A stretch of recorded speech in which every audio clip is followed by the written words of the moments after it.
Right,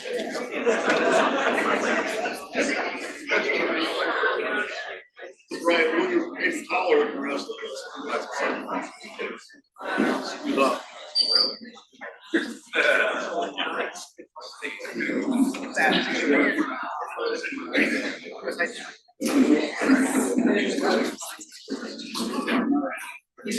Ladies and gentlemen, I would like to formally welcome you all to the Reimagine Ellensburg Town Hall meeting.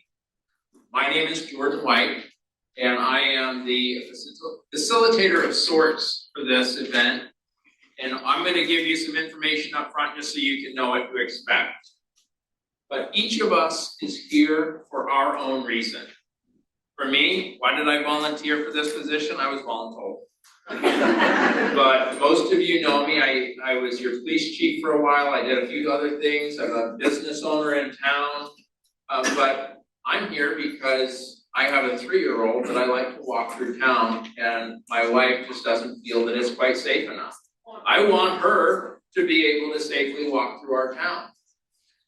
There's a lot of folks here that aren't in attendance this evening that live in this town that have been hurt, and even a few families that have lost loved ones on the road while I was in charge of things here. So those are the reasons I'm here. I want us to improve not only the visibility of our town, but the safety of our town. Each of you have your own reason, and the fact that you're here makes that reason important, and it's going to be validated this evening. So thank you for taking the time to be here and to share the parts of this that are important to you. There's going to be a few things we won't have time this evening to talk about, and that's about anything other than reimagining Ellensburg. So we're not here to talk about traffic safety outside of this vision. Transients on the sidewalk, anything else that's a hot button issue. And some folks are here just because this is a really good show for what Gold Beach has to offer. But we're going to stay focused. We're going to move quickly so we get to your opinion, because that's what matters most this evening. Before we do that, we want to acknowledge the folks that have made this possible. First of all, we're in a beautiful space. We want to thank Jeremy and Rebecca from the Curry Public Library for making this space available, for the Gold Beach Rotary Club for helping get the food that you're enjoying out into your hands and just making this comfortable, and from our funders that allow us to get all of the people together. This isn't free to bring folks together to share this information. So Bandit Dunes Charitable Foundation, Roundhouse, and the Ford Family Foundation have made this possible. I think, is Michelle Martin in the room? Yeah, we've got, thank you. She's waving her hand in the back. You're going to hear about stakeholders, partners, and visionaries tonight. You're going to hear from them, and you guys are going to share which part of that you are going to adopt moving forward. But to get here has taken a lot of work. Before we move on, we wouldn't be here if it weren't for Gold Beach Main Street. It's a nonprofit foundation that has put all of the legwork in to getting us in this room and making it all possible. So from the board as well as the staff, would you all please stand up here? Stand up, be acknowledged. There's a whole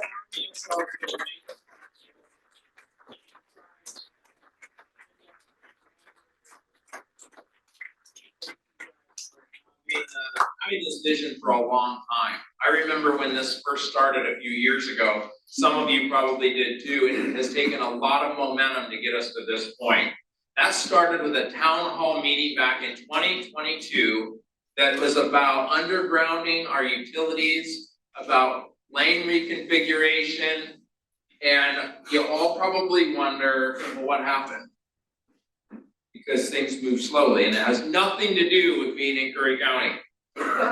Gold Beach Main Street raised $115,000 after that meeting to conduct a feasibility study that was completed in 2023.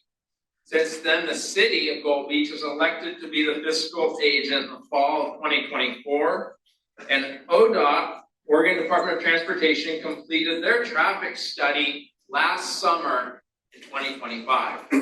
So it feels like, for some of you that were here in 2022, it doesn't seem like a lot happened, but for any of you that have had any experience working in state and local government, a lot has been going on behind the scenes, and you know it takes a lot of momentum to get us here. So here we are. What is the vision and plan for Main Street? Well, the biggest elephant in the room is in the little packet that you were handed out. You have some papers. There's a picture. There's 3 images on it, and they are lane configurations. There's a 5-lane configuration, an alternative number 2, which is a 4-lane configuration, and a 3-lane configuration. We're going to talk about that this evening, and you are going to have an opportunity to share what's important to you and what you think is most important. We know that many of you are tired of 3 years of talking about it. So today is the day that we finally get to be heard and share with the folks that have the responsibility to make these things happen what the community wants. So we also, besides having a chance to have comment tonight and write opinions, we have a survey. You'll see this. There's information and a QR code to get you to the Oregon Department of Transportation's survey. There's going to be opportunities to have a comment card. That one's up here too, or an opinion page that you'll fill out.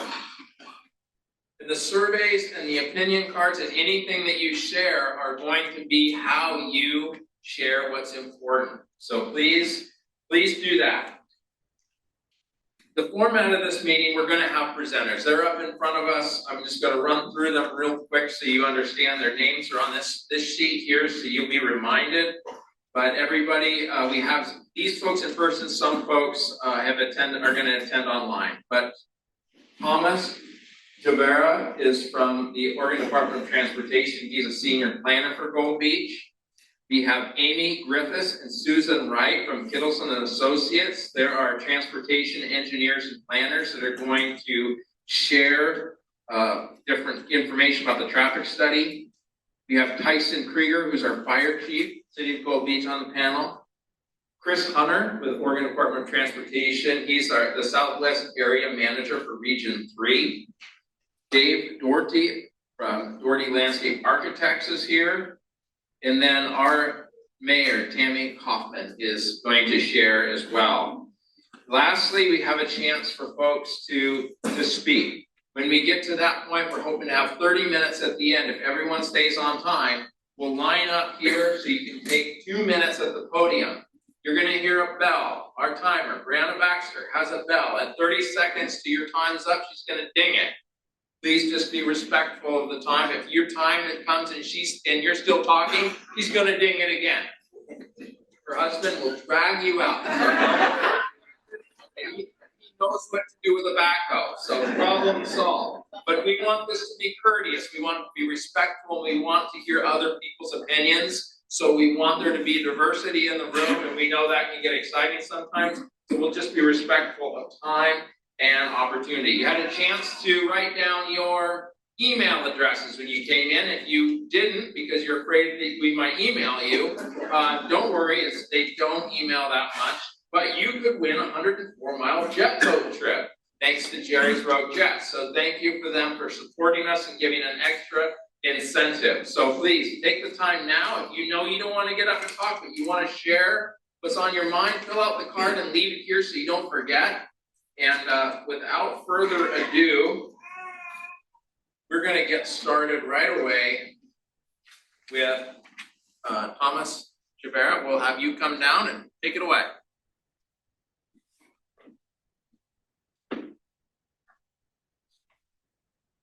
Hello. Hello. I'm Tom Guevara with Oregon Department of Transportation. I'm the agency's project manager for the US 101 Community Connections Plan. And I'm going to give you a little background, who I am, how we got here, and then what I need from the community and how we move forward, and to help sort of shape this conversation. So I've been with ODOT for 27 years. worked on all the projects in Southern Oregon and the 5 counties, Coos, Curry, Jackson, and Josephine. Okay, yeah, better? Yeah. Okay. Coos, Curry, Jackson, Josephine County. So a couple years ago, my managers came to me and they said, Tom, we need you to write a statement of work to hire a consultant to do the 101 Community Connections Plan in Gold Beach. And I said, okay, but that's about all I knew. So we wrote a statement of work, worked with city staff, and identified what is it that the community needed and wanted out of this study, and we ended up hiring a consultant. The consultant's gonna speak after me. But basically, the plan that we're developing for the community, it was to look at safe bike and ped facilities, beautification, and undergrounding utilities. That's what I was asked to do. So what we came up with was ODOT deals with safe facilities for all users. So it's bike, ped, transit, and roadway vehicles. So the 3 concepts that we just sort of brought tonight, and ODOT's not married to any of these. These were 3 concepts that meet our minimum state standards that we could get approval for. And that's gonna start this conversation tonight. We want feedback from this community. What are your needs? What are your priorities?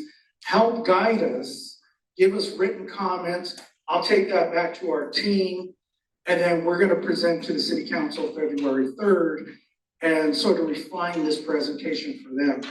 But basically, this is a community plan. We need to know what is your priorities, what do you wanna see of these 3 options, what do you like, what you don't like, and then which ones do you want us to move forward with to further develop? So that's really the concept of today's conversation. I will try to answer clarification questions, but I really need your written comments because those written comments become part of the public record. We will address those comments as we move forward. Now, this is a living document.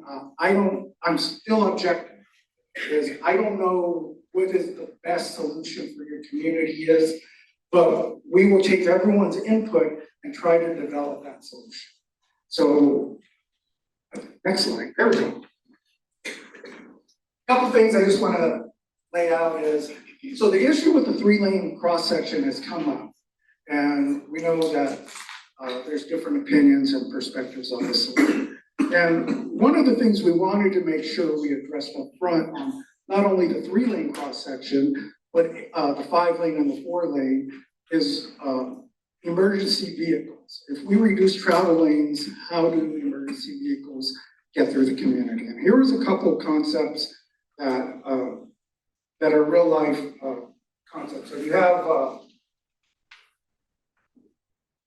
the 4-lane, and this is really the biggest challenge in Gold Beach is your 4-lane section. We don't really know how to move forward and address that. But with 4 lanes, you don't have a center turn lane, and you don't have bike and ped facilities. You have sidewalks, but you don't have bike.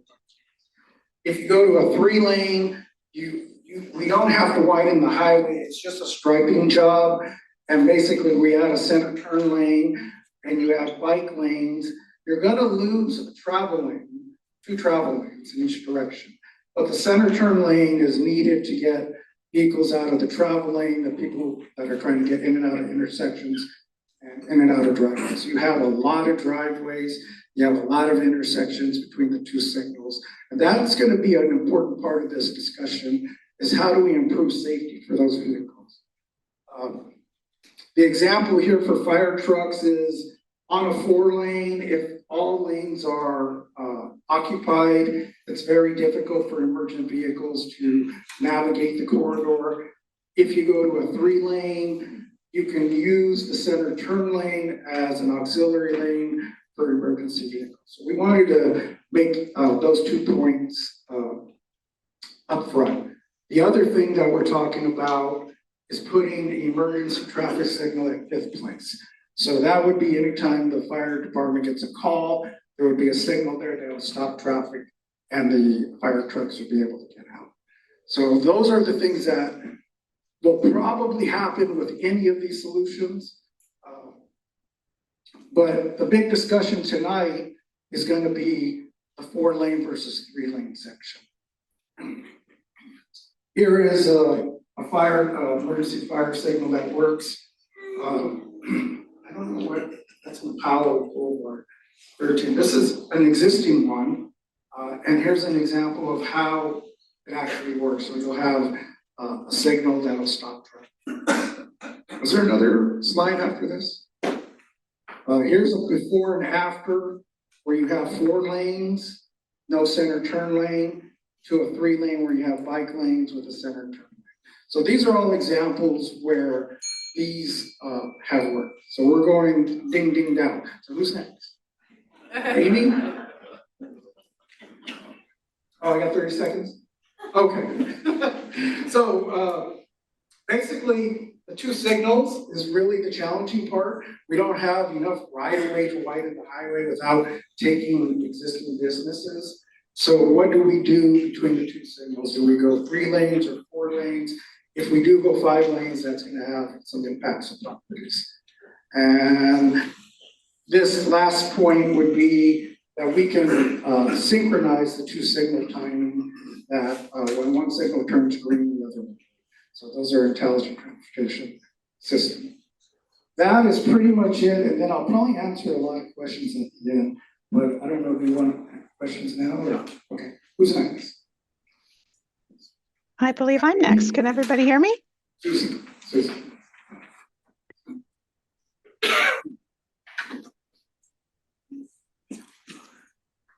Should I dive in? Are you able to hear me?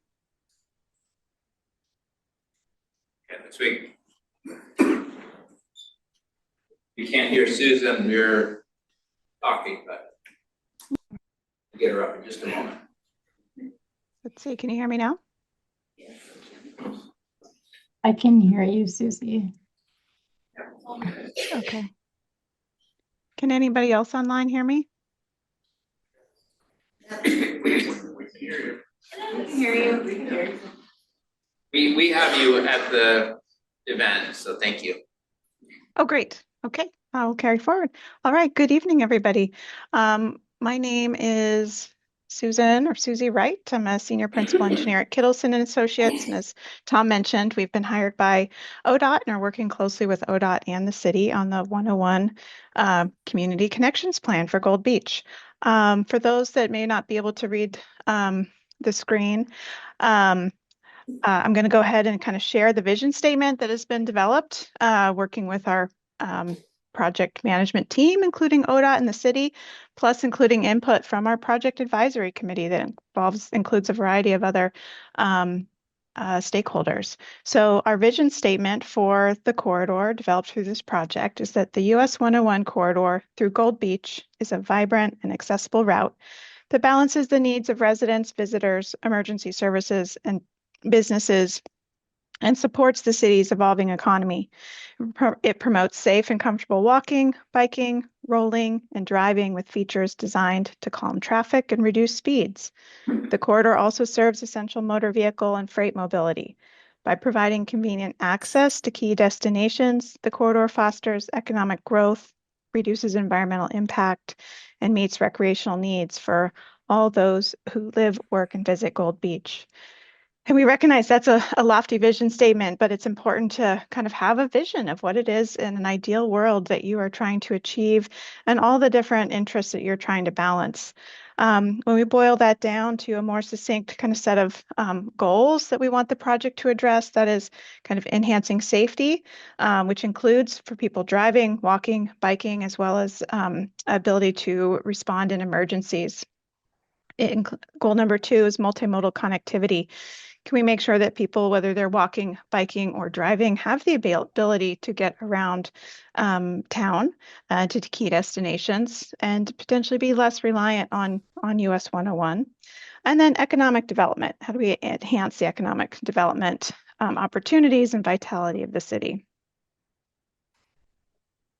So some of the background kind of key considerations that we've taken or have feeding this project is 1, US 101 in Gold Beach is a state-owned facility. So that carries with it some opportunities as well as challenges. One of the things that we know going into this being a state facility, that's very important that it meet ODOT's Highway Design Manual standards that are consistent with the land use context, right? This corridor goes from urban or rural area into a kind of transition zones and a kind of urban context. And we recognize that what's needed might change as those contexts change. Ultimately, ODOT's district traffic engineer is going to have to approve kind of the formalizing of any on-street parking that gets included in a final concept. Also, decisions about turn lanes, and do we need to add a center turn lane where we only have 4 today, or the 4-lane section without a center turn lane. And they will be are ultimately responsible for making sure that the final design it kind of is safe. One of the challenges for the project is that if the investments that are desired become really significant investments, that's really what kind of triggers ODOT by state law to add bike lanes to the corridor. So if there's major reconstruction that kind of gets beyond some minor sidewalk widening, and we know that if you're widening the sidewalk, sometimes you have to end up rebuilding the road to deal with the stormwater system. Well, that's kind of what then kind of triggers ODOT to really, if they're making those major changes to a road, to install bike lanes, which is why you see them in all 3 of the alternatives presented tonight. And we also know that US 101 is a really important freight route. So as we look at reducing the travel lanes down to a 3-lane section, one of the things potentially we're keeping in mind is that this is a very important freight route, and the size of oversized loads that are able to kind of get in and out of Gold Beach through the bridges to the north and south of town. It's really important that a load of that size can still get through town, which we believe they could in the 3-lane section as long as there were no medians installed. So that's also part of our considerations going into this project. I'm going to step through relatively quickly some of the existing conditions information we did. As was mentioned, kind of we've completed a traffic study, and that really included looking at a variety of things besides just traffic. But we know there are gaps in the sidewalk and the bicycle lane network. Much of the corridor doesn't have bicycle lanes. And then a lot of the current highway doesn't meet ODOT's current standards. So major reconstruction will need to address that. We know that Gold Beach is within the Cascadia earthquake and and in the zone of a potential major tsunami event, and has evacuation zones, and that just day-to-day emergency response is a critical factor as well. From a traffic operation standpoint, we really did look at the traffic volumes today and looking out 20 years into the future, and we found that the highway today meets ODOT standards as far as like traffic operations, congestion, and traffic queuing. We also found that it would meets ODOT standards in the future. And we also looked at if the traffic signals were reduced to that 3-lane cross-section alternative, that the traffic operations would still meet ODOT's mobility standards. Yes, the queues, when you get stopped at the traffic light, if it was a 3-lane section, the queues would be longer because you move 2 lanes of queues into 1 lane. However, it's still projected that within 1 green light, the majority of the time traffic would still clear. From a crash perspective, the crash rates, fortunately, are very low on this section of highway, and there have been no fatal injury crashes in the last 5 years or any crashes reported that involve people walking or biking.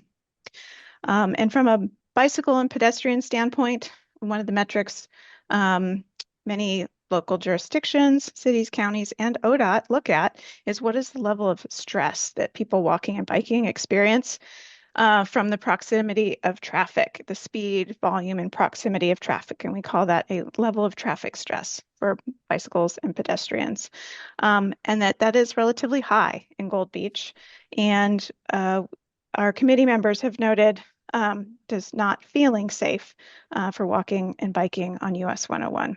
And ODOT has also identified this section of highway as kind of having high risk factors and being scoring high for needing to enhance facilities for walking and biking. So the corridor has a wide variety of configurations as you go from the north end of town to south end of town. From the north end of town, it starts as 3 lanes with bike lanes and a sidewalk on one side, and that pretty quickly transitions into a 5-lane section, which is indicated by the red line on the highway on the map. So that red line indicates everywhere the corridor has 5 lanes, where it has 2 lanes in each direction, a center turn lane, no bike lanes, and narrow sidewalks. Much of the town, it transitions to that yellow color, which representing the 4-lane section. The 4-lane section has no center turn lane, as Tom was talking about. It has 2 lanes in each direction. Therefore, if you're trying to turn left off the highway, you're stopping and blocking traffic behind you. The 4-lane section also makes it very challenging to turn left onto the highway because you have to really wait till you've got a gap in 3, maybe 4 lanes of traffic to really feel safe doing that. And as part of that 4-lane section, there's kind of intermittent on-street parking on either side that is because of how many driveways are on the corridor, there's not actually that many on-street parking spaces. However, there's kind of space there that is used by the center turn lane in other areas. So the highway has 5 lanes as you go through both of the traffic signals in town at Moore and at 6th. As you continue south, it goes back to that 4-lane section all the way to the very nearing the southern end of town. And it transitions to a 2-lane section. There's a 3-lane section, a center turn lane in one area, but generally you're transitioning to an area that has kind of wider shoulders and no sidewalks. So what we're focused on in this alternatives that we've presented tonight are really, and in the survey, are really what to do within this section, primarily from Moore at the north end signal through 6th Street, the southern signal. This is our most difficult and constrained section. And if we can figure out kind of what we want to do in this area, we can then think about how do we transition that to the rest of the corridor. I should say when we talk about a 5-lane section, we're really, or 4-lane section, we're not talking about extending that for north and south into the areas that are just 2 or 3 lanes today. But it's really about kind of what do we do in the center of town where we have the alternating 4- and 5-lane section. This map shows that kind of constrained section from Moore Street to 6th Street or 7th Street. One of the project constraints that we have is the existing right-of-way. That's the existing kind of property that is in the public realm. These lines are not surveyed, but they are from tax lot data. And what they show in blue is kind of the edge of the public right-of-way. We have through this whole constrained section, we have approximately 78 feet of right-of-way to deal with, looking at what could we do to address all of our project goals. Anything that goes beyond 78 feet would require purchase of right-of-way or dedication of right-of-way, which is a very long-term process. As properties develop or redevelop, there would be a dedication process. But you are all probably very acutely aware of or know, there's a lot of buildings through this section that are right up to the edge of the sidewalk and are right at the edge of the right-of-way. So that brings me to kind of talking through our 3 alternatives for this kind of section from Moore to 6th Street. Alternative 1 is the 5-lane section. So this has 2 lanes northbound, 2 lanes southbound with a center turn lane. You'll notice that it has bicycle lanes on both sides. The design standards at this kind of based on ODOT's design guidelines include a buffered bike lane. It's essentially kind of having a 2-foot striped area that provide a little extra separation from people biking and the travel lanes. And it also includes sidewalks, but they are kind of minimum standard width sidewalks. Now, the issue with this alternative is that it is a 84-foot cross-section. And I mentioned to you that we have 78 feet today. So where there's a 5-lane section like this today, there are no bike lanes. And that kind of shows you that's where that additional difference in width is. So the red lines kind of here on either side kind of represent the additional right-of-way that would be needed to do this full standard 5-lane section with bike lanes. And as I mentioned, you know, that acquisition of right-of-way would really take quite a long time. That, you know, generally right-of-way for a highway widening project is acquired over time through dedications of redevelopment. It's not very frequent that ODOT goes out and, you know, purchases right-of-way for a project like this. They do in some cases, but it mostly this would really kind of prolong the timeline for improvements to be able to be implemented. The second alternative is the 4-lane alternative. And this alternative has the 2 lanes in each direction, like you have today, with no center turn lane.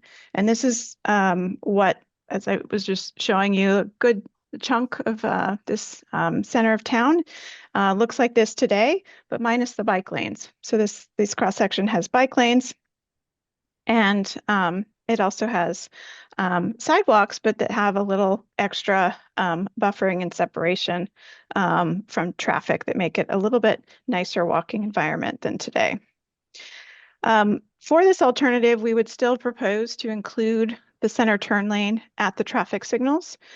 So that would still create some right-of-way constraints for us at the traffic signals that we would need to address if this alternative went forward. And addressing that could look like a variety of things, from maybe acquiring right-of-way in some areas to looking at what can we go through a design exception process to provide some narrower facilities at that pinch point. So that would be a process if this went forward that we would need to work through. But essentially, you'd be kind of enhancing through providing enhancements through downtown or through the center of town, but without kind of that addition of a center turn lane to address some of the other issues of getting on and off, turning on and off the highway. And that brings me to the third alternative, which is the 3-lane alternative. The 4-lane alternative does fit. Sorry, going backwards for a second. I just want to confirm that the 4-lane alternative fits within the existing right-of-way other than at the traffic signals. The 3-lane alternative fits within the existing right-of-way for the whole section of the corridor that we're talking about. And it provides wider sidewalks. And it has 1 travel lane in each direction and a center turn lane. And we'd be able to put that center turn lane throughout the kind of entire corridor for that emergency vehicles to be able to use and for people to use turning on and off the highway. You'll also notice that this alternative is showing parking on one side. That is essentially representing there's some additional space in this alternative, which some sections that could be parking on one side, and some sections that could be additional space for kind of streetscape or beautification. But it gives us we have some space to make some decisions with, but while also being able to kind of maintain a center turn lane and bike lanes throughout the entire corridor.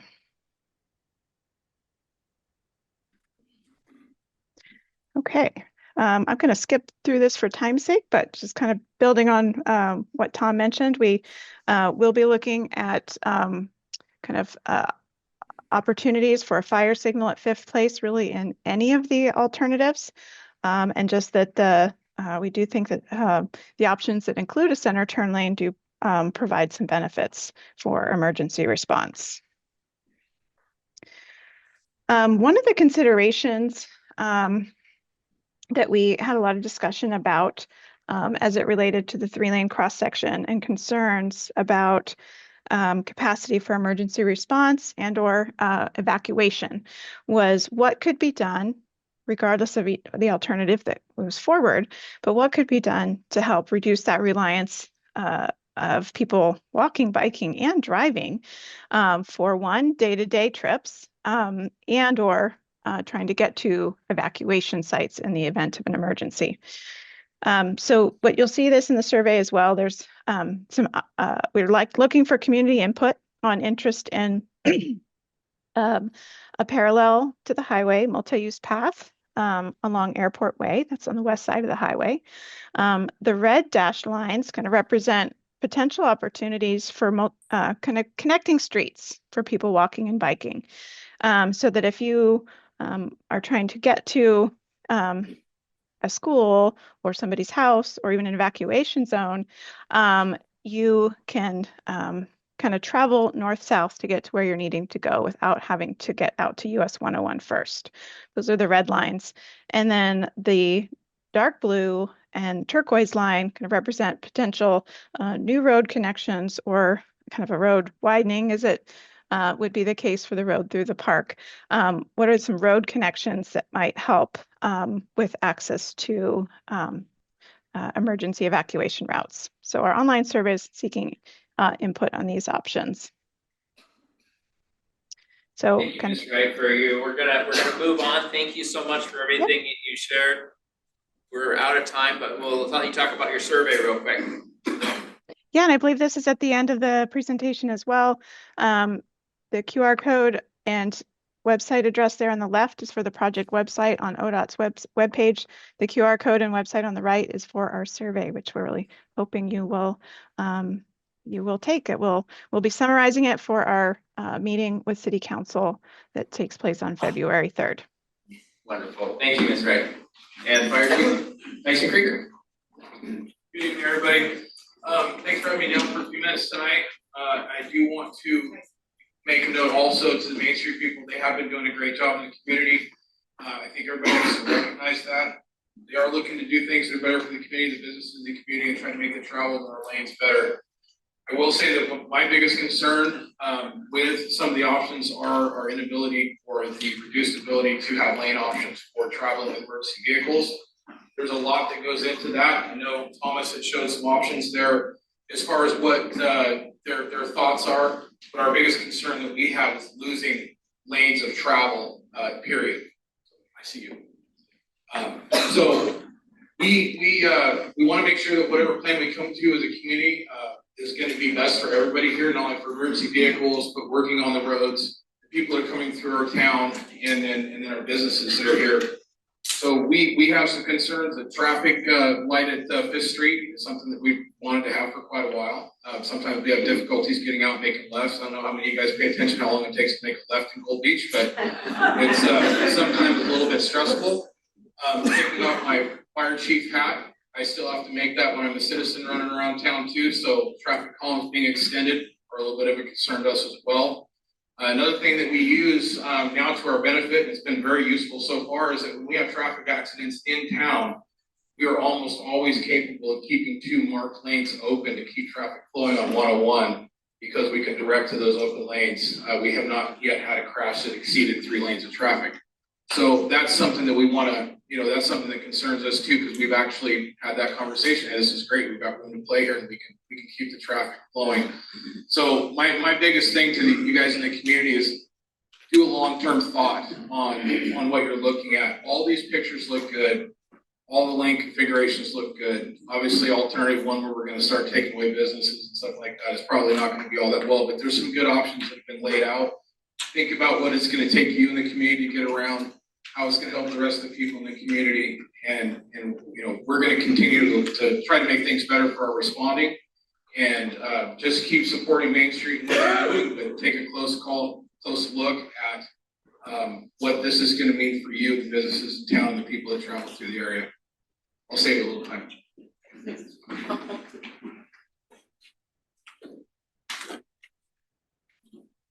And Chris Hunter, thank you. Hello, I'm Chris Hunter with the Oregon Department of Transportation Area Manager. One, I'd like to kind of chime in a little bit on what Jordan said earlier. Everybody's here for a particular reason, and they might all be the same.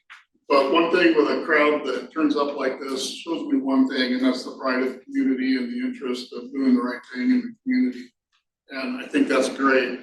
And we're gonna talk about the ADA project we have coming, and hopefully I've got Josh Loney online. I hope he's gonna share his presentation because I voluntold him as well, but he wasn't able to come to. And so I'm gonna give him the time to hopefully walk through really quickly kind of the ADA projects. We have a couple phases coming through. He'll be able to explain that.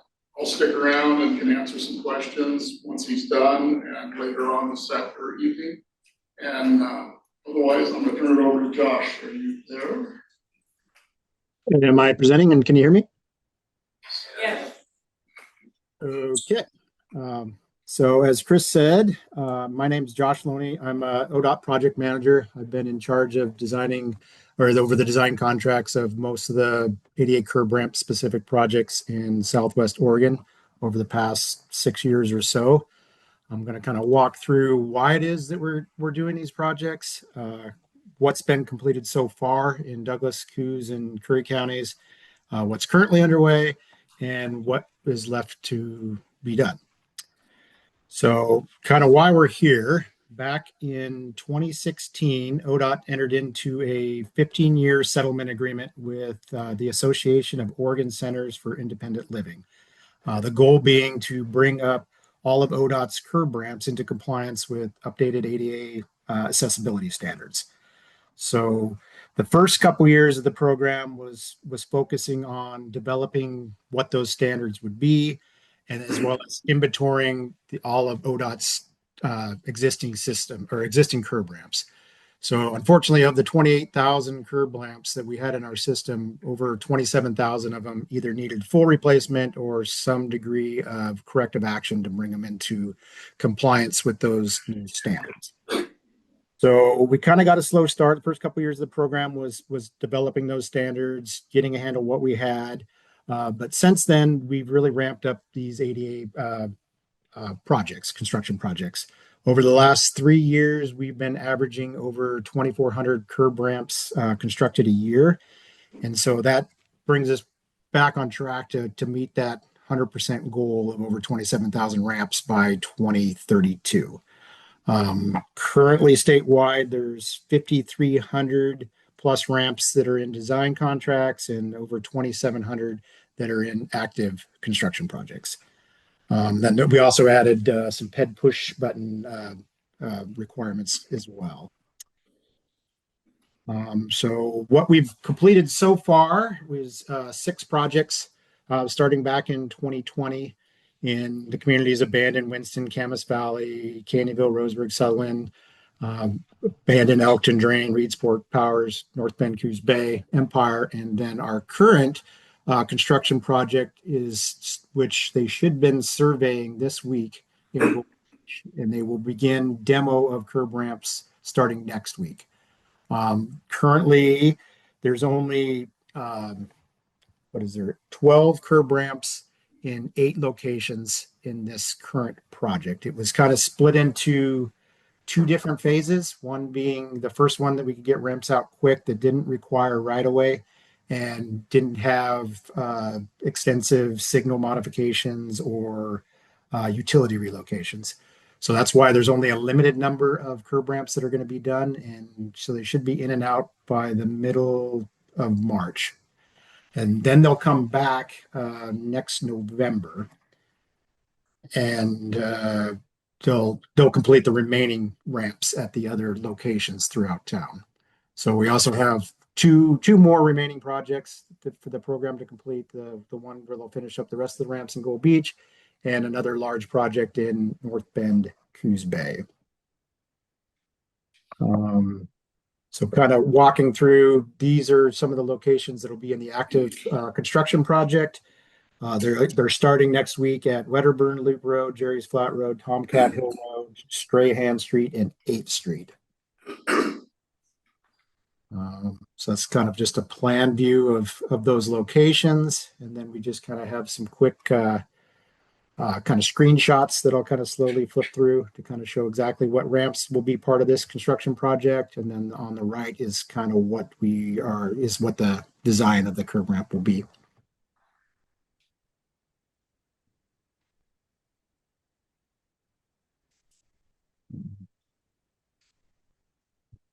And I believe Chris was going to bring some handouts for the future project. So if people have questions, if they have a specific corner that they're interested in and they're not shown here, please reach out to him, and I believe he can provide you some additional information.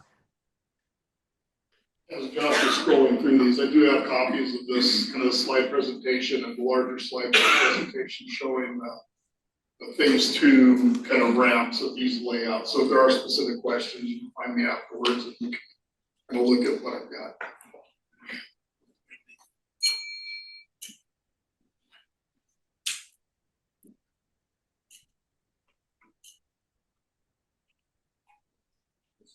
And then here's the phase 2 that'll start probably in spring of 27 and should be completed around the summer of 28. Those are currently still in the design process and right away acquisition phases.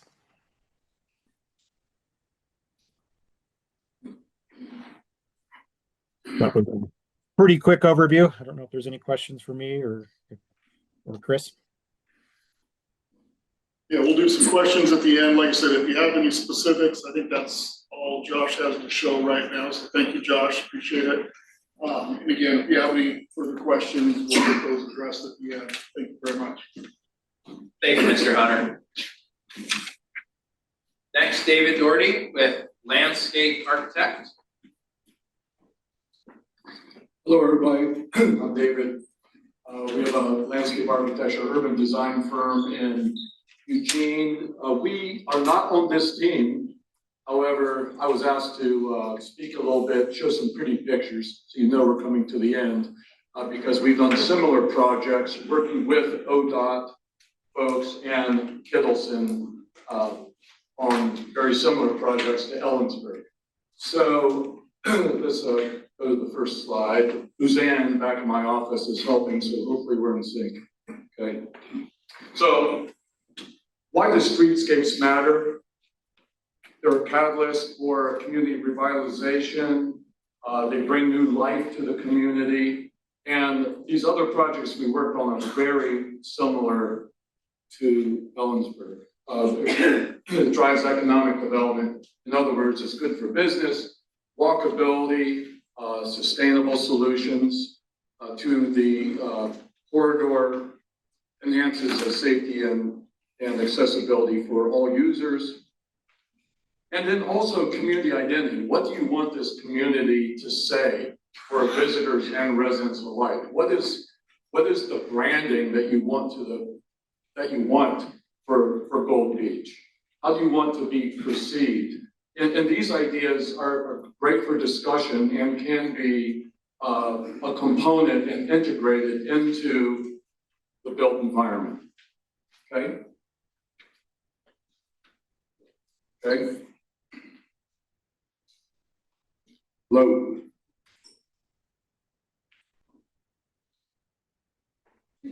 Okay, keys to success, working together within the community, establishing a vision and reaching out to the community, the public staff in Gold Beach, everybody working together to establish a vision initially. And so this is a great start. You guys are all gathering for this first open house. This is where it all begins. City representatives, special interest groups, the business owners along the corridor, and the community at large. This is your town, and it should reflect your vision. Okay. So I'm going to show a couple project examples. How many people have been through Florence within the last couple of years? You might be fairly familiar with this. The goals for Florence are much like Ellensburg. Safety is the first and foremost. How can the built environment promote a safe, walkable, bikeable, drivable environment for all people? Increased tourism, want people to stop and spend money, right? You don't want them just flying through town. Improve property values, we've seen this in all the communities we've worked in that have new streetscapes, the property values go up. Beautification, and you know, we all need that. I don't know if you remember what Florence looked like initially.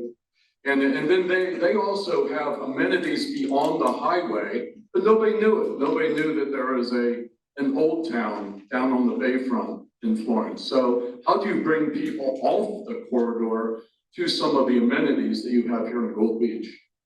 Okay. So the Florence example, here's what it looked like initially. Pretty much wall-to-wall asphalt. The travel lanes that these guys have been talking about are very wide. That promotes fast speed. There was some parking along the street, but it's not delineated. So, you know, it really gave motorists the opportunity to, you know, step on the pedal there. And it's just wall-to-wall asphalt. The right-of-way here, like Ellensburg, is narrow. However, there were opportunities to improve upon this. Okay. So here it is now. You know, the streetscape isn't just landscape. It's amenities. It's pedestrian lighting. It's increased amenities with benches and flower baskets and banners, you know, to liven up the town, and landscaping as well. But it's not all about just landscape. And you can see here the very well delineated off-street parking, median safe pedestrian crossings, and it's really become a greatly improved business environment. Okay.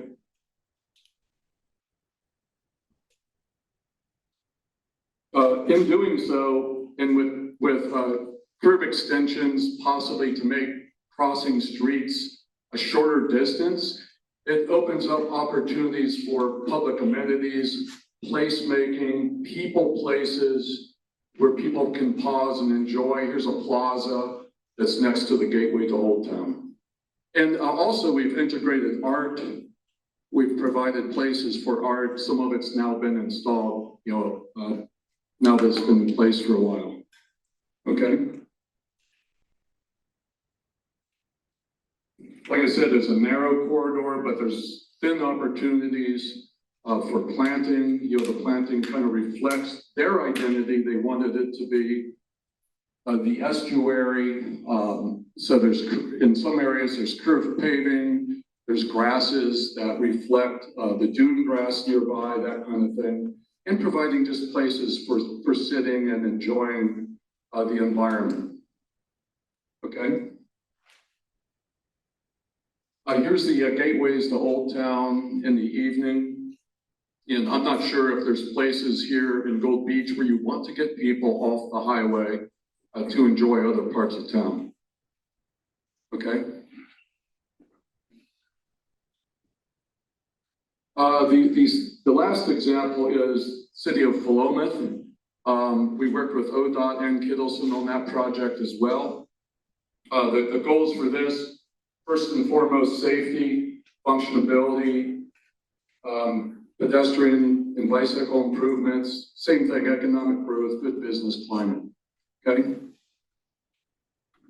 Okay, look up above. That was the existing condition. At one time, Main Street in Philomath was a two-way ODOT highway. Well, there was a couplet that went through town, so instead of 4 lanes, there's 2 ginormous lanes and a parking, you know, a really wide parking strip. So there's way more street than there needed to be. And look at the sidewalks. They're razor thin. They remind me, as I was just driving up and back and forth, of Ellensburg. I mean, you have to walk single file to get where you want to go, much like this. And then down below, oh, could you go back? Down below, you go back other way. The below is my initial vision, you know, reflected on the community input, where we say, hey, you know, there's opportunity for wider sidewalks, There's opportunity for some landscaping, creation of people places, maybe even some outdoor dining opportunities, that kind of thing, pedestrian style lights and all that. So you can see the difference between the existing and the vision. And then the next slide will show you what it is now. So that's what we have now. The travel lanes have been reduced to about 11 feet from 14 feet. There's a well-delineated bike lane, well-delineated parking lanes. The city of Philomath, what they wanted their branding to be was, they have a timber heritage. They want to be a little bit gritty, a little bit heavy timber. So you can see that the light posts are timber to reflect that history. There's pavers along the edge of the street that kind of reflect the cobblestone. Everything is big and beefy. The benches are timber to reflect that heritage. But you can see, the difference between what was once there and what there is now. There's still some overhead wires. It wasn't all undergrounded, but the new streetscape really de-emphasizes, the effects of the overhead power lines. Okay. You can see a close-up there of the benches, the pavers along the edge, the lights, and just the transformation. There's been fewer vacancies downtown and a greatly improved pedestrian and business climate. Okay. There's just some overhead views of the corridor. Okay. Some close-ups of the details. Here again, art is being integrated, custom bike racks to reflect history. Artists were involved. Okay. More photos. Businesses are very happy now, by the way. So, the takeaways, authenticity, allow the streetscape to reflect your sense of place. What is Gold Beach? People first. The built to pride, safety, vitality, community engagement like we're doing tonight. Okay. I think that's it, thank you. Here's Bandon, by the way. We're planning in Bandon right now. I told Thomas not to hold that against us because we may be violating a few ODOT standards. Thanks. Thank you, Mr. Dougherty. Our Mayor Tamie Kaufman. Just I walk around with grace. I feel like I'm on a fall going up and down. So I want to thank the counselors that are here. I believe we have 4 of them. We have Counselor Bradley, Counselor Skinner, Counselor Southern, and Counselor Stevenson is online. She had an appointment she couldn't get out of. So thank you for coming tonight. I already was told that, oh my, where'd all these people come from? We never get this kind of a turnout for ODOT meetings, which might be why they were just going to do this online. So I want to give a huge shout out to Gold Beach Main Street for having the vision and knowledge that this community wants to hear it.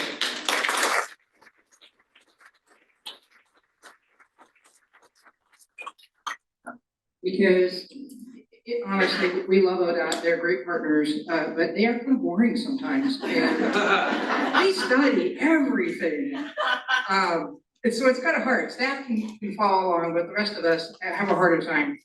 But the goal is to work with this feasibility study and this part, tying it in with the feasibility study that Gold Beach Main Street already did for the undergrounding.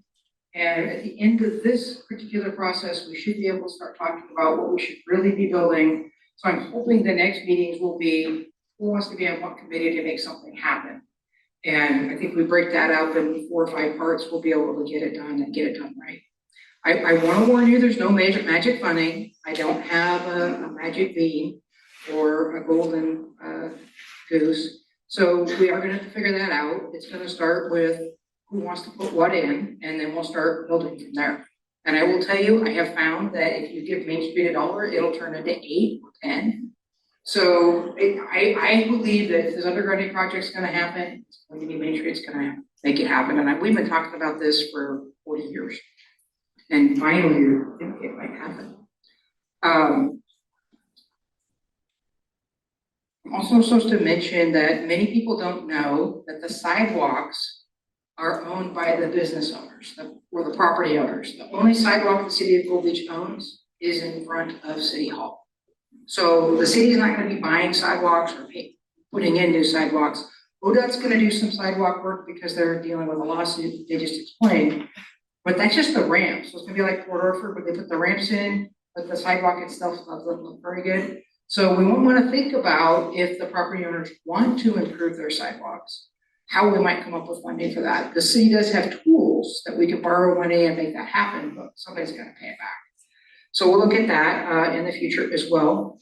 And at the end of the day, it's our best compromise for planning the future and funding. And I want to hear from all of you. And I know the counselors want to hear from you. So if you see them, you can grab them. And I also want to mention there's several seats up front here and up front here if you're tired of staying. And here you go. Thank you, Madam Mayor. All right. If anybody would like to share, comment, feel free to step on up. We've got 20 minutes or so. There we are. Thank you very much. My name is Mark Nass. Those of you know me, I'm kind of a curmudgeon, and I like numbers. And one of my issues that I have currently, because I have many issues, one of my issues that I currently have is that I would really like to see what the definition of safety is and what is unsafe. I would like to see what the definition of comfortable is and what the definition of uncomfortable is. I would like to see what the definition of calming traffic is and what is uncalmed traffic. One of my practice expositions, if you will, because I'm from the Portland metro area 20-some years ago, is that so if you're on the Highway 26 to Sunset and you're going into Portland and you live out in Hillsborough or Beaverton, the usual slowing on the Sunset starts at about 1 p.m. And the usual slowing on the Sunset does not go away until about 8 p.m. And so some people would say, well, the traffic is calm because on the Sunset, everybody's going 20 miles an hour. But I'm saying that as a driver in that traffic, I'm going crazy because I ain't getting to where I want to go. So I would like to see some numbers having to do with safety and comfort and calming. And it was nice to see that the Kittelson representative, actually had some ODOT numbers. Because I do know that ODOT tends to be driven by numbers. And she presented a couple of numbers that basically said, in my opinion, that the safety issue is, as Mr. Jordan expressed earlier, is kind of a matter of opinion, having to do with what each individual thinks is going to be safe or not safe. And my parting shot, if you will, is that of all of the proposals that are up there, I'm saying that none of them have taken into account the intersection, and I use the word intersection loosely, at Napa and not Red Line. Okay.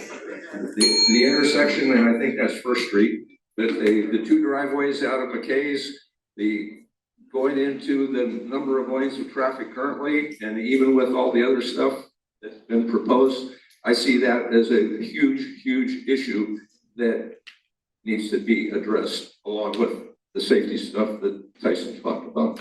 Thank you. Thank you very much. Hello. My name is Rocky Burns, and apparently I own a sidewalk. My wife and I own the Wildflower Inn. Been here like 3 years. We've loved every minute of it. We've loved welcoming people into the community. But there is like a sense of wanting more for the community, wanting it to wow people when they come in, give them some stopping power, making it so that our guests can walk, to different businesses and check things out, feel safe. So as a business owner, as a person that owns a sidewalk in Beach, I'm super excited. I would happily pay to get my sidewalk to look better and figure out how to do that, because the amount of people here tells me that we all care about our community. And we want it to be elevated and look beautiful again and inspire us and bring money into the town. I would love to do another building. I would love to make, I don't know, something, but I would love for the community to match the excitement and enthusiasm that my wife and I have, I don't know, poured into the wildfire. Whatever that's worth, I'm really.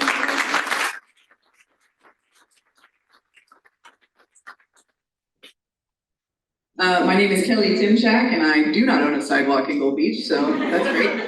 I just wanted to come up, and I agree with Mr. White. I feel like our number one issue and my concern is safety. I have 2 kids also who love to bike around town, who love to walk around town. My number one concern is them being hit by a car. Nobody watches for kids. Nobody's watching for pedestrians. I mean, I saw a kid almost get hit today by a FedEx truck. It's just like, when people are passing by in all 4 of those lanes, it's happening really quickly. And if somebody stops, what do? They go right around them. So they're not paying attention. This is, 100% my biggest fear. And the next hardest part, which I think they did a really good job of highlighting, but on the east side of the highway, you really can't travel through the town at all without going to 101. So that's my other, I would love to let my kids ride their bikes to school at some point and walk, but we have to go back out to 101 to get to Riley Creek. And eventually they'll have to take the death trip across to the high school. So I would like to say I totally am in support of number 3 because I love the way it looks. I love number 1, that it's safe. I like that we slow people down. Speed limit is 35. People are already blasting 30, 40 through town too. So I think that's my number 1 concern. I think at a minimum too, I'm hoping that we get all this stuff done. I think it would be amazing. I love the beautification. But if we can even make sure that there are flashing lights at every single crosswalk at a minimum.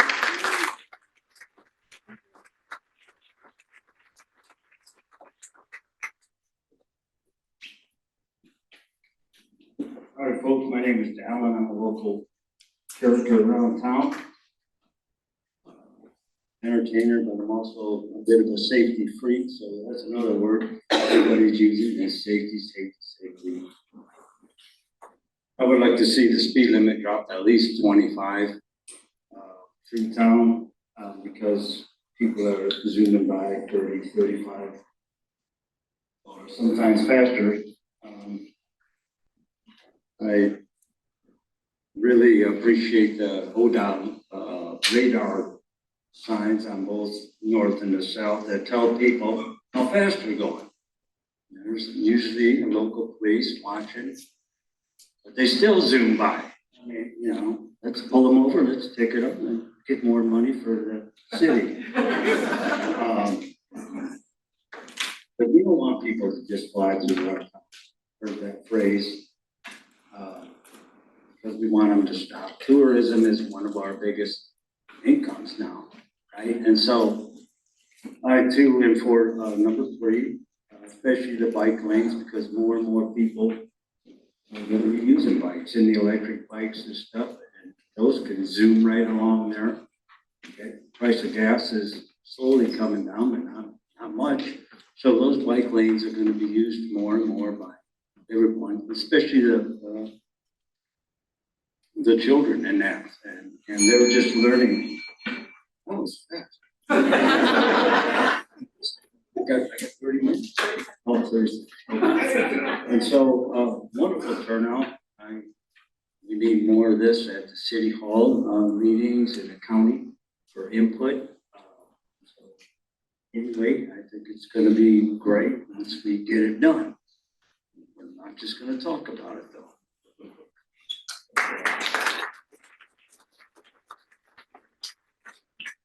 Hello, I'm from Rhodes. I promise I'm not a curmudgeon, even if this may sound like it. I think there's a lot of things that are involved in this, and I'm a big proponent of this. Like, we've needed this for years, and we need to better our city and make it better so that people want to come here and spend money. You have to spend money to make money. So part of that comes in with what we are willing to put forward. I'm guessing some of this is going to come out of taxes and everything else, or we what our funding is gonna come from, how we're gonna do it, and then the consistent costs of upkeep, maintenance. Everybody said a feeling of safety with traffic. Well, I've also heard a lot of stuff from the public about safety with the transient problem that we have in the town. So what are we gonna do to address that? And keep that so the city continues to stay nice. So, I mean, that's one of the things that as mayor, maybe you can come up with a solution for how we're going to address that. Because if you look at Moore Street and the corner right there where we have that little pocket park, nobody wants to go there and sit there because it's just filled with transients and trash and drugs. So what are we gonna do for that, and how are we gonna continue to keep this going the right direction, how we're gonna fund it, and make sure that it stays.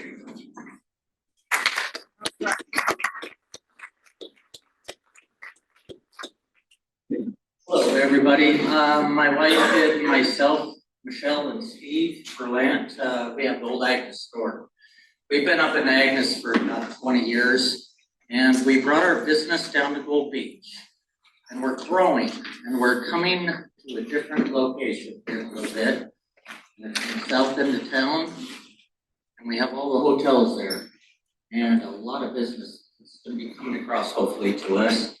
And there's no way for folks to travel across those streets. 3 hotels, 4, 5 hotels right there. And there's no way to come across. Might want to look at that.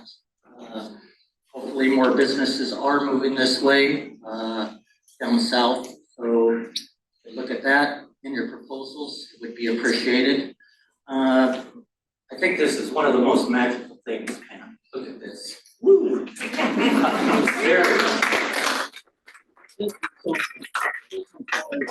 Really appreciate this because we have a tremendous amount of small businesses that are coming into this community. We're all supporting each other. We need your help.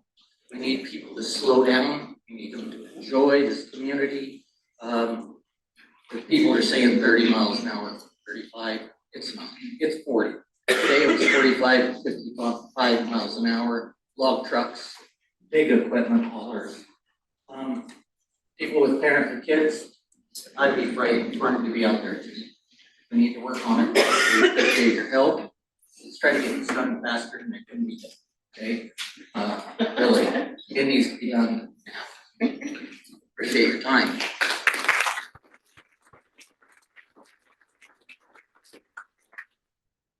Hello, I'm Gene Griffith. I live here on 3rd Street. So I face the traffic every day when I leave home 101.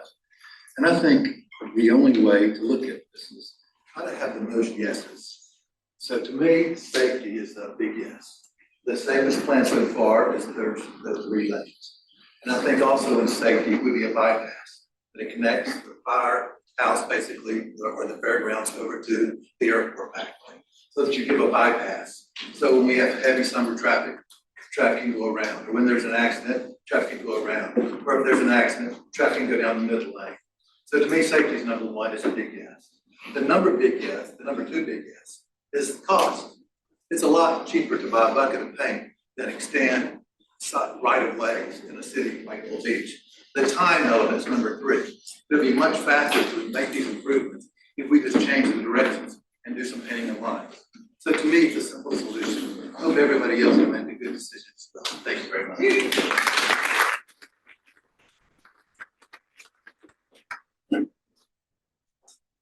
Good evening. Good to see the crowd tonight. I'm happy and I'm proud of our town. My name is Sally Armstrong. I live in Gold Beach. Been a resident for about 3 years, and I too am concerned about the safety. One day I saw one of my students, they almost got ran over at the light from McKay's to Napa. I was slowing down. I finally had to honk my car to get the car next to me to slow down because I could see my student and his mom crossing the street. And I honked my horn as loud as I could to try to get that car to slow down and stop. And finally, and of course the mom and their son stopped in the middle. But I'm thinking to myself, if there is that middle lane, that would be a little bit more of a cushion for somebody like that who's trying to cross 4 lanes wide. And the signal was going. That was it's crazy. So my number 1 concern is the safety. I thought I heard you say 33 ramps of the ADA ramps. Is that what is proposed? And then ODOT is gonna pay for those, the ramp improvements. So, so that's good, that's a good thing. I'm for number 3, I think, that is a great idea. I do like the last gentleman who said there could be an alternate back for the fire truck could not get out, but I think the middle lane, the fire truck could get out with the signal there, right straight down the middle. I like what I see at Port Orford, they have those extra lanes and, you know, you can get over and you can, in dedicated, you can get out of the way and do a turn in that middle lane, so you're not always having to just wait. Next. I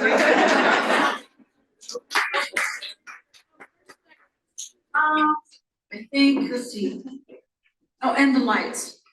As many crosswalks as we have, I would love to see lights there to slow people down. People have a chance to walk across. I do like number 3. And my only question on number 3 is that parking. Is it going to be short-term parking?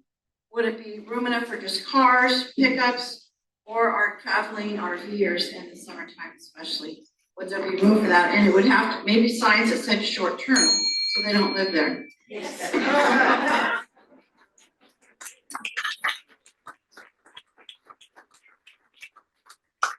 I live on 8th Street, and I noticed that most of the planning is ending at 7th Street. So I'd like to propose that we consider moving it on down to 8th for a couple of reasons. The sight distance there is not good.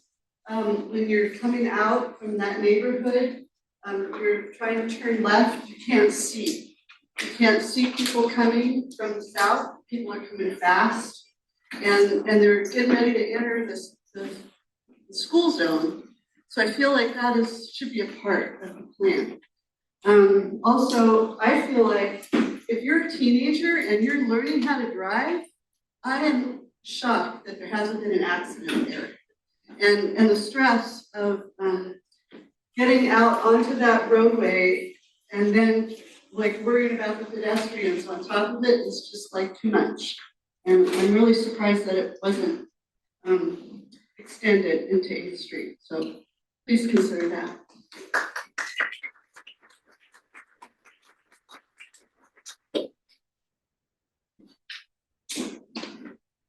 Hi, my name is Stuart Meller.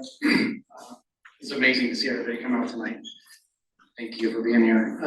Because I've been to a couple of these, and yes, I got a little boring, and it probably gets thin. A few things. The lane widths have not been talked about tonight. Cars travel at the speed generally that the driver feels safe at. The wider the lane, the faster the car goes. I don't know what the ODOT minimum is for our highway in this town, but with only 78 feet, we're not going to meet all of the required safety standards. We might have to take a little risk on a few things in order to use our 78 feet very well. So yes, lower speed limit, but if we make a 12-foot lane, no one's going to slow down.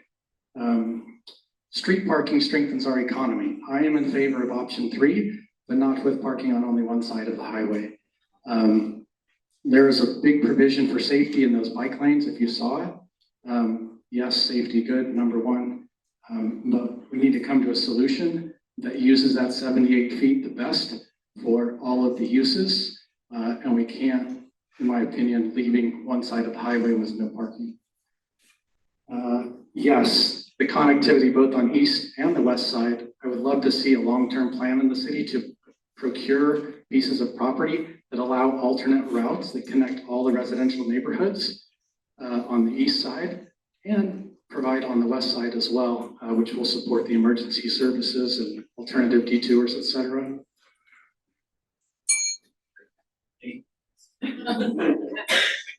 And yes, extending the plan area, but I think beyond 8, I think it should go to 11th Street, and this is why. That's the last residential feeder street onto the highway. And I think we need to plan for all of the kids and older folks and everybody who's on foot and on bikes that live in these residential neighborhoods to be able to get onto the highway corridor and use it. And so it should be all of the residential feeder streets included. Thank you.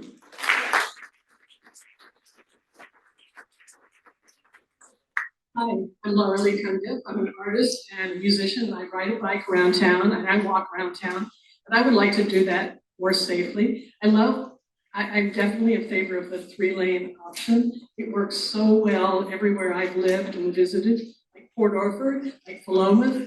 This is great. You have space to have a wide sidewalk. You can have on-street cafes. Who knows? More places for music. Who knows? More, lively economy in the downtown. So I just wanted to put in a word for that. That's all I have to say, really.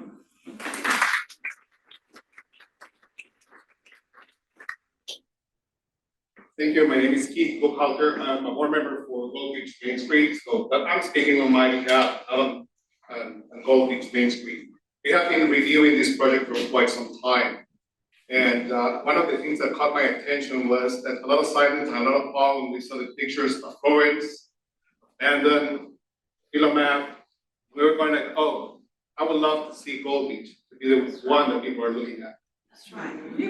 So I think that I'm a little bit nervous here because I have never seen this room with that many people. But I think the last time I saw that many people was for a graduation, for an award ceremony for the high school. So this is fantastic. That means that the community cares. What I want to leave here is just to see what do you want Gold Beach to be in 20 years? These are not short-term solutions. These are long-term solutions.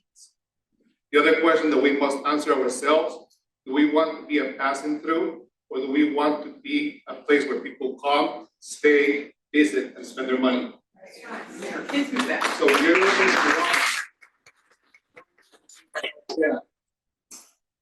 when I look at the project, safety, walkability, being able to have the bike lanes and parking. So when you see those options, I think that you have what you need in order to be a successful project.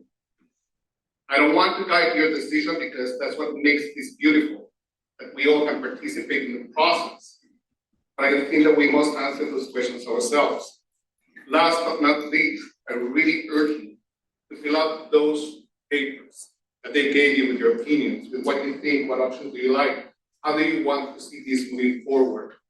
Fill out the survey, because right now, our opinion as Gold Beach residents really matters.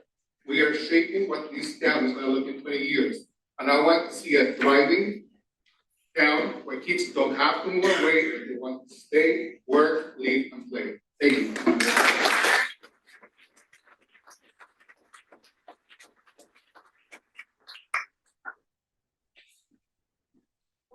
Super fast. I'm not an architect, my husband is, But you have a microphone in your hand. I have a microphone in my hand. Just looking at doing the number 3 option, you have parking on one side, and my husband mentioned 2 sides is great. I don't know if that can alternate as you go through town so that there's options for people coming from either direction. So 2 lanes where it can apply, but alternating perhaps through town. Okay, that's all. Good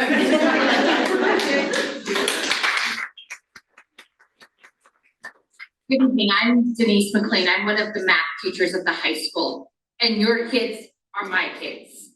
And when we have tsunami evacuations, we go up 8th Street. So I would like it extended at least until 11th, because I see my kids, I'm sure your kids, riding up and down through there. So that becomes very important for me to keep my kids safe. I also want you to think about how far the sidewalk is, so the kids can go up and down with no problem, because that's very important to me, because I need them in my classroom to teach math. Thank you.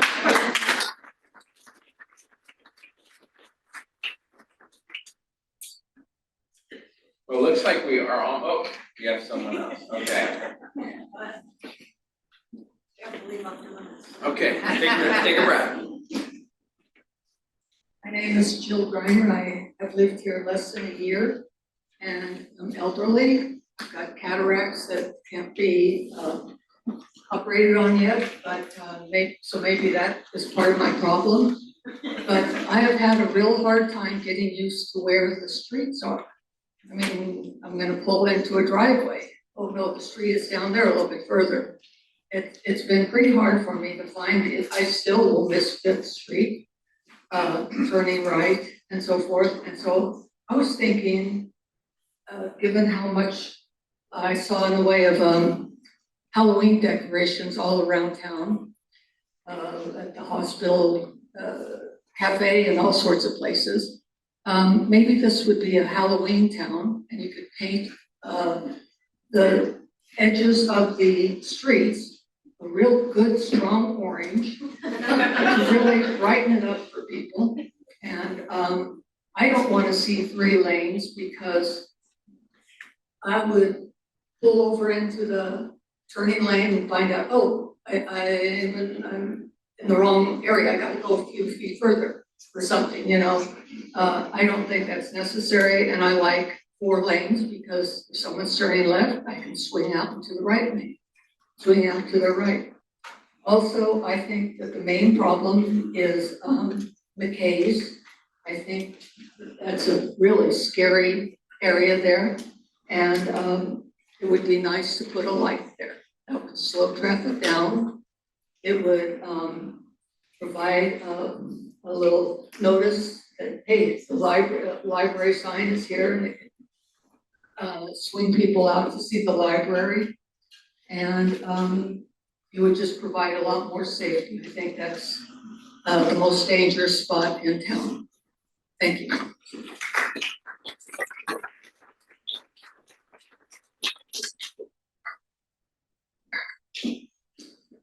Hi, I'm Jennifer. I just recently signed up with the fire department as a volunteer, and those vehicles are wide.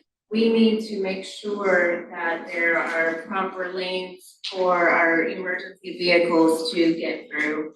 If there is a serious crash on Highway 101 and we need to get those fire trucks through, we might have a problem. So I think that we should all, yes, number 3 looks great, but we all need to think about safety, and that's been the major topic of this process tonight. So I think, I just think that you should think twice about what we're gonna vote for. Thank you. I'm back to the former big city hall. That's what the center turn lane is for the emergency vehicles.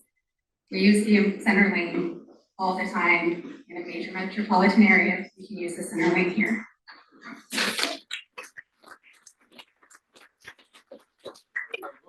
This turn to the screen. Hello, this is Senator David Brock-Smith from your Capitol office in Salem. Can you hear me okay? Yeah. Sound great. Okay.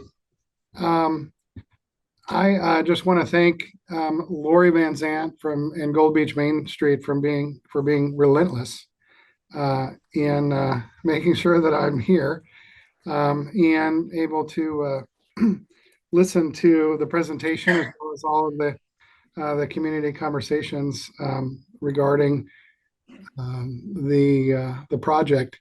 I do have a question that was brought up before.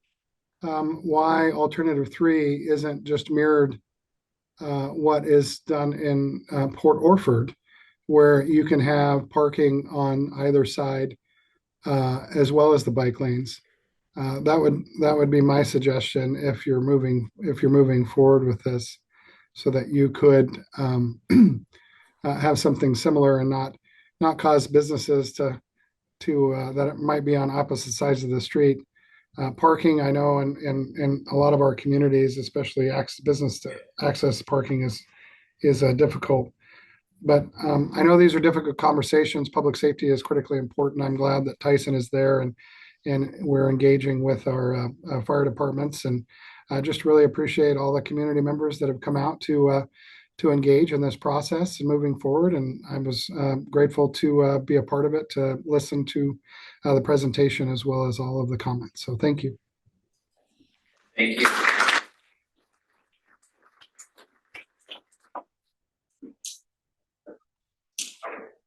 One more.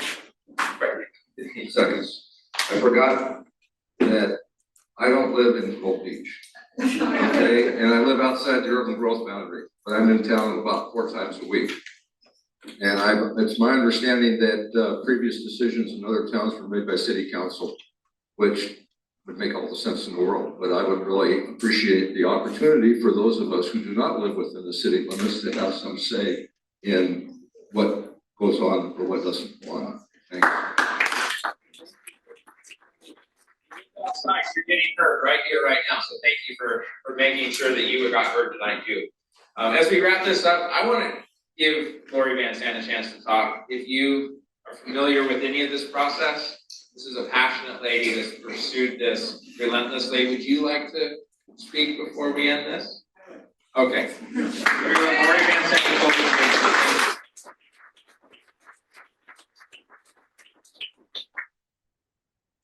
Senator is gone. Thank you. I guess we should have a debate on whether or not, first of all, I'm a local. I've been here for 50 years. Am I a local? No. Does it count if I've had 2 kids here? Maybe. Okay. Well, I really want to thank Tyson and the mayor and everybody for really wanting to give us all a voice. My voice is going to be a little different. I'm going to rock the boat a little bit. Are you ready? Okay. So I'm here to talk about the economic vitality of our town and ask you a few questions about how you think our town is doing right now, how it looks and how it's doing. Because I've been here since, when have I been here since, honey? 1972. This is a test.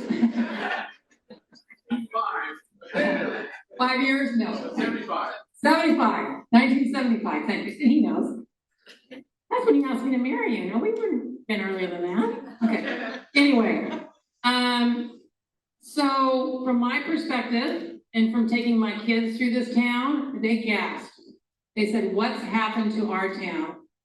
This is not the town they remember." You know, we've got broken windows, plywood over window paint, peeling paint, weeds. We need new facades, and we're economically deprived. We lost our middle class when we lost the mill.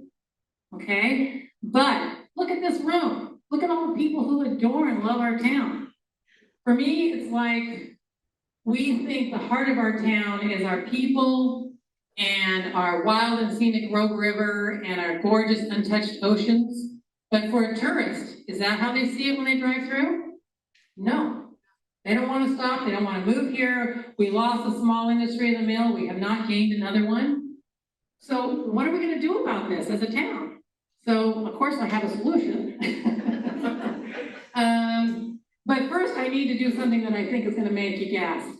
Do you all know that the crow's nest is currently and immediately getting a new awning?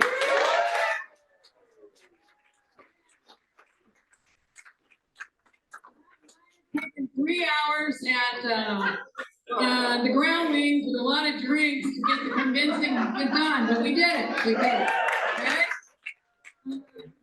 We've got so many phenomenal businesses in this town. I mean, we've had Fern move to Main Street. We've got, yeah, you can buy a piece of clothing in this town now, you know? And we've got Barnacle Bistro. Where are you, Aaron? Are you still here? His wife just had surgery. She was going to come, but yeah, thank you. Gold Beach Main Street came up with $300K to help them purchase and renovate business. All their businesses on Main Street needed. Plus, fix the sidewalks, right, Mayor? Okay. So, with that said, I want to ask you, how do you feel our town is doing? What do you think it needs? How are we going to fix this? I've got a solution. Do you want to hear it? Okay, it's going to be controversial, so you're all sitting down, so it'll be fine. I had a personal talk with my best friend, Thomas, all right? And I said, okay, Thomas, we've got controversy on 3 lanes, but we'd love to see plantings. Where's Dave? Hi, Dave. So we'd love to see plantings and trees. We see the towns that look inviting and gorgeous. We need it. 3 lanes will give us space to do that. Okay, I've had a wonderful talk with Tyson. He doesn't love it, but he knows there's an unobstructed middle lane. He will try to deal with it if our community wants it. But what it's going to do is it's going to slow down traffic. It's going to make it safer. Imagine this, imagine you've got a kid at Riley Creek, they can ride their bike, go out onto the highway on Main Street on the bike lane, and they can bike all the way to the library on their own because it's safe and it's not too fast. Where's Anthony? Is he still here? No? Okay, well, Ryan's here. So Ryan, imagine this. They could leave Riley Creek, they're on their bike, and they ride to the park with all the new equipment and to your gorgeous new community center that you don't have yet, but you need to get it, okay? And we'll help you. So, I mean, there's a lot of possibility for us. We've got the heart to do it. We've got the vision to do it.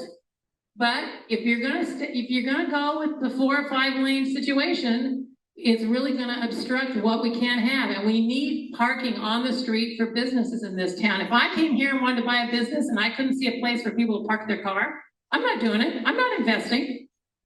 So my question really to you, so let me tell you one thing about the 3 lanes. Picture north and south of this town.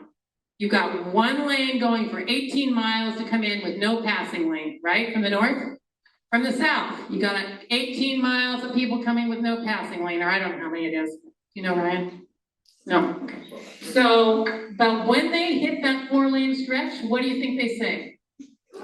Pedal to the metal, baby. I'm gonna pass everybody. I'm not stopping to go to the bathroom. I'm not getting anything to eat. I'm not shopping. I'm getting through here because I had to stand behind somebody before I got to this town. So if we don't want that, what do? We go to 3 lanes and we go slowly through the town and see what's there. You know, and we do this wide, unobstructed middle turn lane for emergency services. And we do blinking lights and we mark the pavement.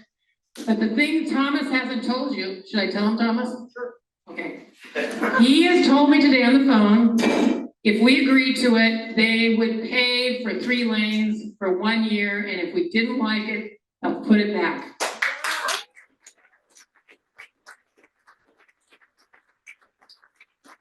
So what do we have to lose?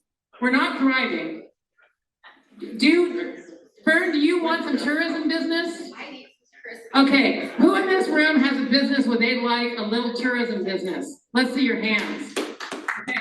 I ran a business with my husband and we had 120 days to make all our money to get through the winter. These businesses are the same way. They're wonderful businesses, but they need support of tourism. And if you're speeding through this town, you're not stopping, you're not shopping, and you're not spending any money. So you decide as a community. Do you want to have a little inconvenience? Our fire chief is very capable though. He knows how to maneuver. Do you want to have a town that's going to thrive and be beautiful and welcoming? That's our heart. That's how we show our heart. Yes. By how we design our town. So I know there's a lot of controversy. Maybe half this room's not going to talk to me after tonight, but please don't do that because I love this town. And if we don't vote for that and don't do it, then I'll live with it. You're laughing, Anthony. What is it? Without our businesses, we're not going to make it. That's right. Okay, simple as that. Say that again. Without our business. Right, we're not going to make it. We've already gone from a graduating class of 90 down to this year's 15, 12. It's an unusual year, but usually it's in the 20s. But we're dwindling. We're a dying town right now. Do we want to do something about it?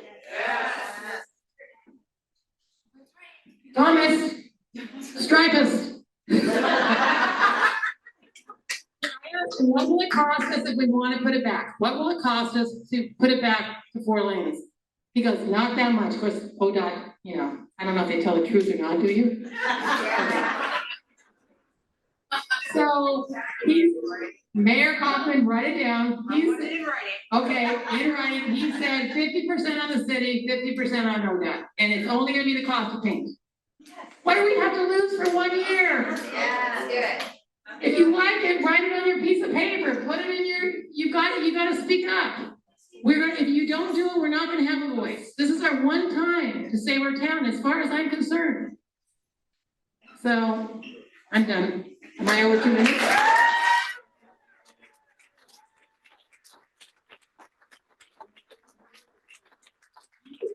will be put on the agenda, but I usually have things to say. Ladies and gentlemen, we are almost out of time. We have a hard stop at 7 to be out of here for the library to put this back into a place where people come to enjoy books. Thank you all for coming out. Thank you for our panelists. Thank you for everybody that shared tonight and made this possible. You just put some adrenaline into this project by simply being here. So thank you. Please drive safe when you leave here and enjoy. Well, hopefully have another one of these soon. This is fun.